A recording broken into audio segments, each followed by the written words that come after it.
আমি এখানে বেগুন, আলু আর ধুন্দুল নিয়েছি, কুচি কুচি করে কেটে নিয়েছি। এখন দিয়ে দিব পেঁয়াজ, হলুদের গুঁড়া, মরিচের গুঁড়া, ধনিয়ার গুঁড়া, আদা রসুন বাটা, লবণ সব দিয়ে দিয়েছি। এখন দিয়ে দিব তেল।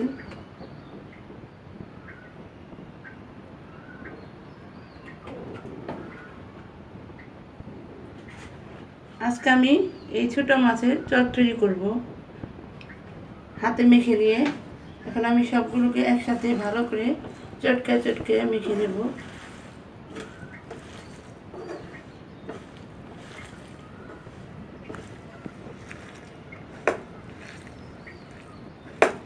খুব ভালো করে মেখে নিয়েছি।